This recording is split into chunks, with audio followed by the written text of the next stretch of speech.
아, 저 저래 신경 쓰이네. 뭐? 뒤에, 근데 좀 더 왼쪽으로 가요. 이거? 제가 보여줘. 아우. 스테로이드라는 것 자체는 대부분은 이제 호르몬 조작으로서 이루어지는데 그 호르몬을 이제 남성 호르몬 자체와 이제 아나볼리즘이라고 동화작용, 아나볼리즘, 이화작용, 카타볼리즘 이런 게 있는데 전체적으로 성장할 수 있는 발달을 이제 아나볼릭 스테로이드라고 얘기를 하는데 나도 많이 모르지만은 그래서 그런 것들로 인해서 호르몬 조작으로 인해서 몸에서 최대한으로 근육이 많이 생성이 될 수 있게끔 조작하는 이제 행위란 말이야, 화학식으로. 그래서 그거를 이제 했을 때는 몸이 뭐 선수들 같은 경우도 유명한 선수들은 당연히 하면서 많이 좋아지는 그런 과정을 겪는 거고. 그리고 이제 그게 아닌 최근에 그 약투 해가지고 이름 얘기해도 되는지 모르겠지만 박승현 그런 사람이 박승현 뭐 공중파에도 나왔으니까 그 사람이 최근 영상을 보니까 아직도 약을 쓰고 있다. 근데 이제 그 내용이 뭐였냐면 뇌의 신호로 인해서 자기는 남성 호르몬 생성을 못하니까 그게 이제 치료요법으로 호르몬을 투입을 강제적으로 한다고 했단 말이에요. 근데 그게 내용이 뭐냐면 우리가 이제 UFC 같은 경우도 예전에는 스테로이드 같은 거 이 도핑 검사를 잘 안 했을 때 규정이 세진 않았을 때 합법적으로 이제 TRT라고 해서 남성 호르몬 이제 대체요법을 쓰는 거란 말이야. 테스토스테론, T 뭐냐면 테스토스테론, R 리플레이스먼트, 그다음에 테라피, T. 그래서 TRT라고 해서 호르몬 대체요법. 그게 뭐냐면 이제 40세 이상이 넘어가는 선수나 아니면 선천적으로 아까 말한 것처럼 남성 호르몬 자체가 약한 사람들, 나이가 먹으면 또 호르몬 수치가 떨어질 수밖에 없어. 이게 평균치가 어느 정도인지 모르겠는데 그 호르몬 수치가 떨어질 수밖에 없기 때문에 다른 선수들보다 뭐 나이가 많은 선수들 같은 경우에는 그게 조금 이제 불리하다 이거야. 그래서 UFC나 도핑기구에서 그거를 허락을 해줘서 테스토스테론의 어떤 스테로이드를 허용을 해주는 수치가 있었단 말이야. 근데 지금 UFC도 그게 워낙 세져가지고 그게 다 이제 TRT도 사라지고 했는데 그런 식으로 박승현이라는 사람이 남성에 대한 구실을 하기 위해서 치료 목적으로는 그렇게 하고 있다고 얘기를 하더라고, 본인 스스로가. 그러더라고. 그리고 또 하나 이제 두 번째 뭐냐면 내가 봤을 때는 나이가 우리가 이제 많잖아? 거의 40이 돼가는 나이인데도 불구하고 지금 시대가 많이 좀 변해서 지금은 다 이제 오픈을 하고 꺼내는 얘기를 하는데 예전 같은 경우도 불과 몇 년 전까지만 해도 다 숨기고 선수들 자체에서도 안 한다. 그리고 이미 하는 선수들도 뭐 내추럴이다. 자기는 뭐 스테로이드 안 했다. 뭐 이런 얘기를 계속 하는데 내가 아는 수준 내에서도 뭐 후배들이나 아니면은 친구나 이제 선수들도 그런 얘기들은 대화할 때 또 잘 안 꺼낸단 말이야. 숨기려고 하고. 근데 그들 세계에서 나도 들은 얘기는 뭐냐면 알약으로 먹는 경구제라고 하는 그런 약품들 같은 경우는 본인들끼리는 스테로이드가 아니라고 명시를 하는 것 같더라고. 그래서 꼭 이제 뭐 인젝션 주사를 해야지만 그게 스테로이드 사용자다 아니다를 구별을 했던 것 같아.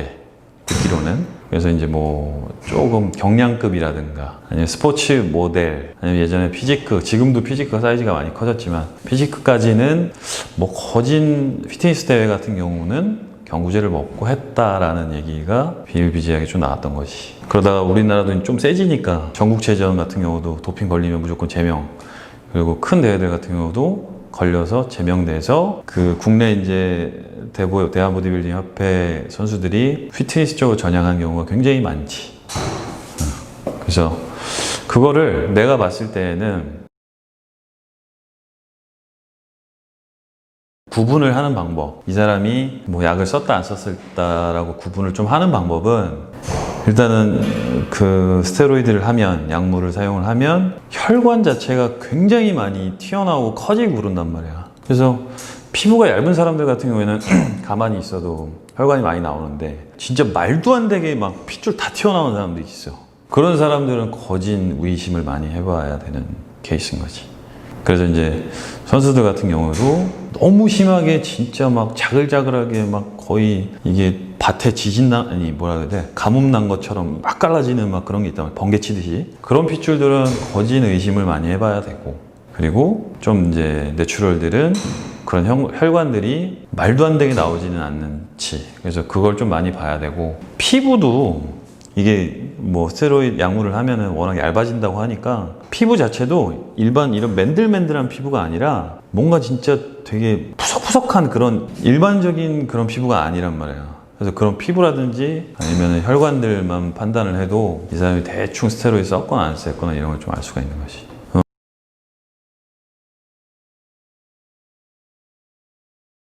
이제 댓글 중에 요즘에 좀 그게 많으니까 그게 있었더라고. 스테로이드를 사용했냐, 그러니까 내추럴이냐 비내추럴이냐 이 얘기를 꺼내더라고. 댓글 중에 있었어. 그래가지고 그거를 내가 이제 얘기가 꺼낸 게 최근에 이제 비키니 선수랑 그거 하고 나서 배경 사진이 좀 좋아 보였잖아. 근데 그게 어떻게 된 사건이냐면 작가가 협찬이 들어와서 바디 프로필을 처음 해보려고 하는 분이셨어. 그래서 나한테 이제 협찬 제의를 해가지고 찍은 건데 너무 오버해서 사이즈를 내린 거야. 보정을. 보정을? 보정을. 그래가지고 내가 봐도 그건 선수인데 사람들이 이제 얘기를 하는 게 내 체격하고 이런 것들을 아니까 뭐 썼냐 안 썼냐 이제 댓글을 달리기 시작한 거야.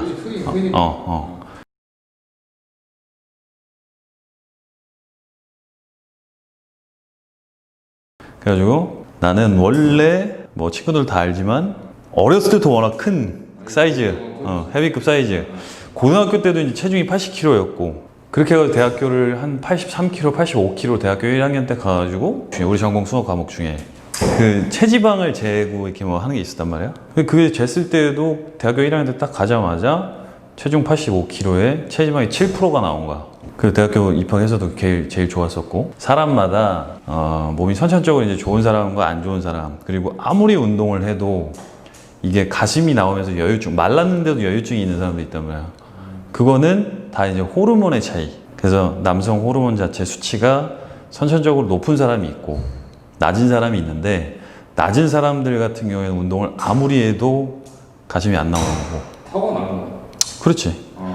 그래서 나는 초등학교 5학년 때부터 가슴이 이렇게 나오기 시작했으니까 내 몸 중에서도 가장 많이 발달된 부위가 가슴 근육이고 대흉근이고 그리고 중학교 때는 남자 중학교이기 때문에 체육 시간 끝나고 너는 공학 나왔잖아. 체육 시간 끝나고 난 무조건 우통을 깠지. 왜냐면 몸이 좋은 사람이 나밖에 없으니까. 그래서 나 같은 특성을 가지고 있는 사람들은 40세 이후가 지나도 몸이 계속 유지가 잘 돼. 거의 50까지는 거의 여러 자료들을 보면은 원체 좋은 사람들 50까지 유지가 되더라고. 그래서 나는 뭐 선수도 아니고 선수에 대한 관심도 없고 고등학교 때 처음 이제 헬스장 딱 갔을 때 그때 우리 이제 관장님 그때는 다 관장 시절이었으니까 관장님이 내가 등록하고 딱 가서 보자마자 너는 시합 나가야 된다.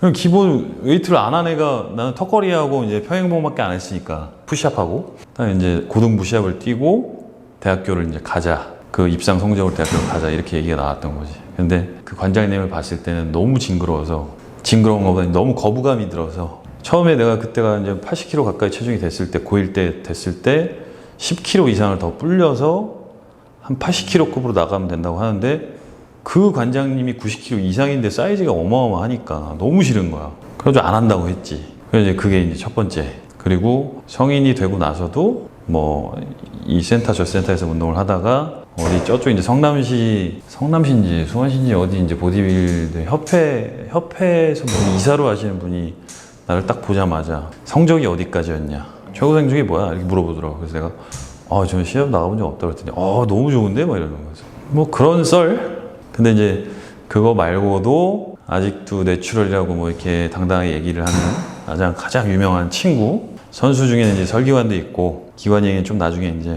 넘어가서 하는 걸로 하고 학창 시절 이제 워낙 좋은 몸으로 태어나서 아직까지도 지금 보내고 있는 거고 그리고 이제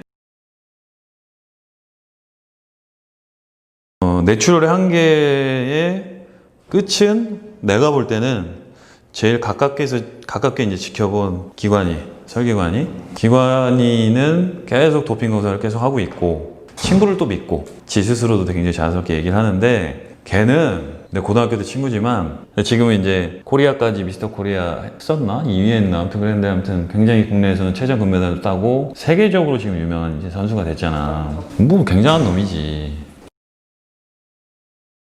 이게 내가 고등학교 때 아까 말했다시피 중학교 때부터 5학년 때부터 몸이 굉장히 좋았어가지고 고등학교 때도 내가 몸이 제일 좋다라고 이제 교내에선 유명한 상태였는데 쉬는 시간 때 친구들이 친한 친구들 옆반 친구들이 다 뛰어온 거야.